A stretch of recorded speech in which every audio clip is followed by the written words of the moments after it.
Hi guys, I am going to upload those videos for you, but I did come across this one real quick, and this is just some update about the case and what's going on and his charges, and he was sentenced to life in prison.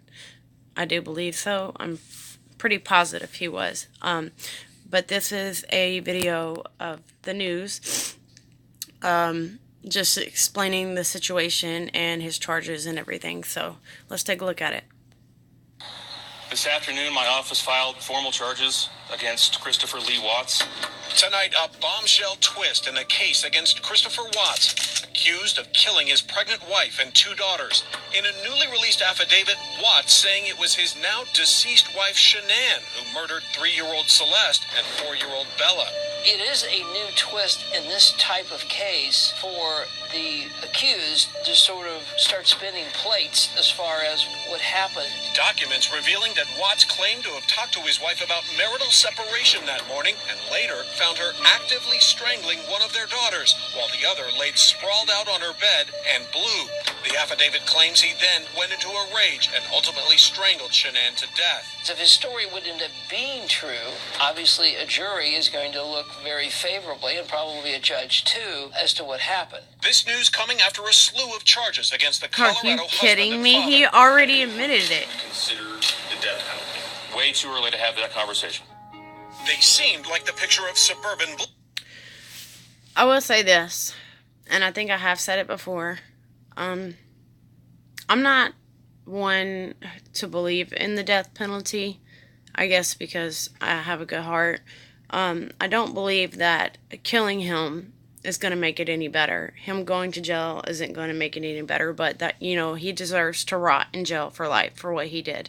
But killing him, it's not going to bring him back. It's not going to bring Shann'ons back. It's not going to bring Celeste back. It's not going to bring Belle back. It's not going to bring that unborn baby in her stomach back that she was 15 weeks pregnant with. Murdering him giving him the death penalty, let's say, is not going to bring them back. What he should do is sit in jail and rot and deal with the consequences that you have to deal with of being in jail, if you know what I mean. So let's continue to watch. My kids have fun, look. They're sitting there playing with Daddy. In Facebook videos, Watts played Normal the part behavior. of a loving husband and doting father. He reads me books, he ties my shoes.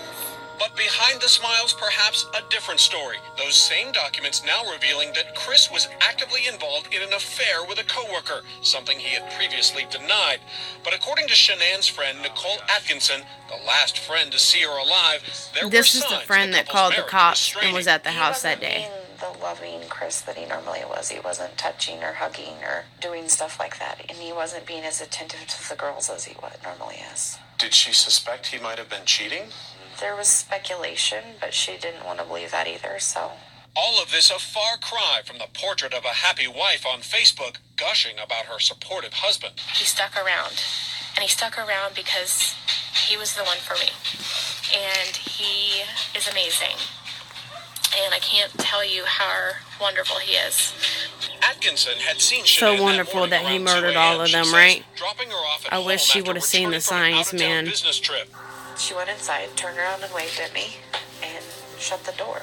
But several hours She later, should the have ran. 34-year-old mother of 2 isn't answering her phone. She misses a doctor's appointment. Shann'ons was 15 weeks pregnant. She was going to get to hear the baby's heartbeat and see how he or she was doing. Growing worried, Atkinson says she went over to their house. Things were not how I would think that they were supposed to be, I guess. The front door was locked differently than it normally was. I had my son look in the garage to see if her car was there, and it was there, which was really peculiar because Shann'ons doesn't go places without her car, usually because both of the girls are in car seats. Atkinson calls Shann'ons' husband, who she says tells her the last time he saw his wife and kids was that morning around 5:15 when he left for work. So he tells you everything's normal, she's on a play date, Yes. and you didn't buy that. No, because like in my mind, I couldn't figure out why she'd go on a play date without her car.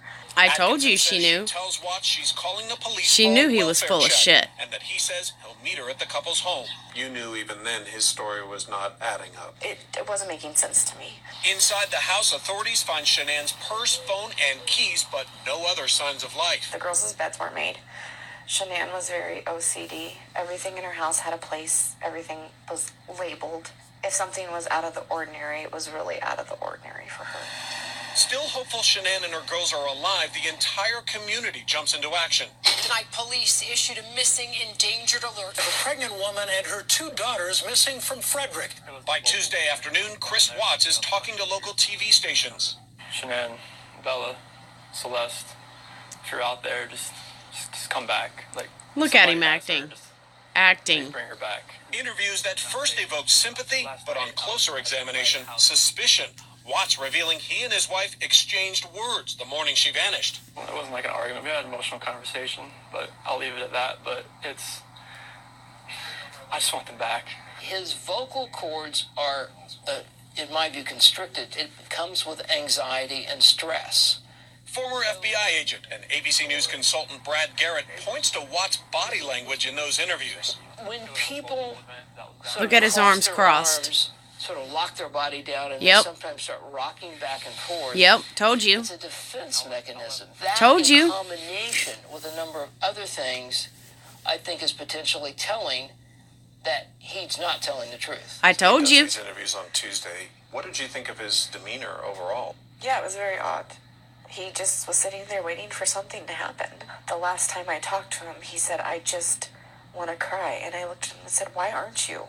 On Wednesday, everything changed. A heartbreaking outcome to the story we have been tracking all week. The confession of a father. I didn't know what to say or do. I don't know. I sat on our bed for I don't even know how long and didn't move because I didn't want to think that they weren't coming back.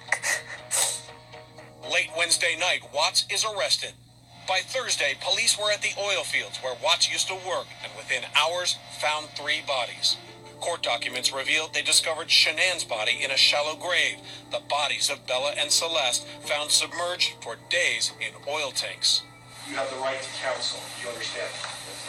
In an interview with authorities, Watts filling in the blanks. According to an affidavit, he loaded all 3 bodies into the backseat of his work truck and took them to an oil work site. If your wife murders your children and then you in a fit of rage murder her, would a logical person then secrete the bodies in such a way and you take them to work? So again, we'll have to see, but it's a story that has on the surface, in my view, some implausibility. It's been a long week for the Frederick Police Department, obviously for Shann'on's family.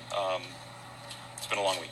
Tonight, 9 charges against Watts announced at a press conference, including 3 counts of first-degree murder and 1 for unlawful termination of a pregnancy. Shann'on's father emotional as he thanked the community for their support. And keep the prayers coming for our family. Watts is due back in court tomorrow morning.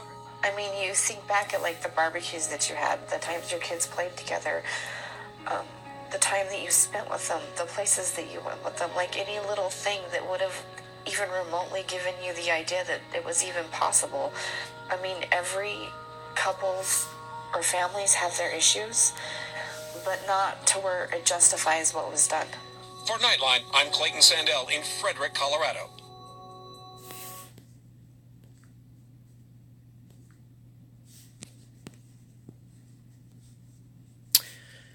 So that was the news that they had posted after finding out the truth. And like I said, the body language, him crossing his arm, the moving back and forth, I mean, he told on himself. And if you have been in criminal justice or you're a police officer or a retired police officer or a detective, you know this. You know these things. And I knew it immediately from the time I seen the video. And I called it out. And that man said everything I just said. He crossed his arms. He swayed back and forth. He was nervous as hell. Everything on his face read guilty. And that's what he is. Guilty of murdering all 4 of those people. all 4 of his family members, his wife, and all 3 of his kids, including the one that was in her stomach. That's just terrible. And I do believe he got life. I'm going to research that. But I do want to post this just to show you guys in case you haven't seen it yet.